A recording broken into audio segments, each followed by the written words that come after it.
पुणे शहर पोलीस दलामध्ये अंमली पदार्थ विरोधी कारवाया या गेल्या 2 महिन्यामध्ये अधिक अथक प्रमाणामध्ये करून घेऊन त्याच्यामध्ये विविध ठिकाणी छापेमारी करण्यात आलेली आहे आणि या छापेमारीमध्ये जवळपास 4 कोटीपेक्षा जास्त 4.5 कोटीपेक्षा जास्त किमतीचा मुद्देमाल हा हस्तगत करण्यात आलेला आहे.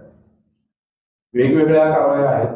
याच्यातली जी प्रमुख कारवाई आहे ती आंतरराष्ट्रीय टोळी जी होती त्या आंतरराष्ट्रीय टोळीचा पर्दाफाश करून त्या कारवाई करून त्या संबंधित सगळ्या आरोपींवरती अटक प्रक्रिया करून पुढची तपास प्रक्रिया चालू आहे.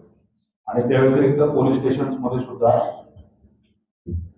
एएनसी अँटी नार्कोटिक्स सेल तसंच गुन्हे शाखेच्या आणि पोलीस स्टेशनच्या सुद्धा कारवायांमध्ये मोठ्या प्रमाणामध्ये विविध प्रकारच्या कारवाया करून अंमली पदार्थांमधले जे विविध प्रकार आहेत त्यांच्यावरती कारवाई करून प्रभावीपणे हे सगळं जे आहे नियंत्रणात आणण्यासाठी हा प्रयत्न केला गेलेला आहे. मला असं वाटतं की याच्यातली जी प्रमुख कारवाई आहे त्याच्यामध्ये एक आंतरराष्ट्रीय रॅकेट यशस्वीरित्या या सर्व एकत्रित टीम्स निष्पन्न करू शकले याबद्दल आपल्या सगळ्यांना सेवाचं झोन 4 जे डीसीपी साहेब सोमय मुंडे हे आपल्याला त्याबद्दल अधिक विस्तृत पद्धतीने सांगतील.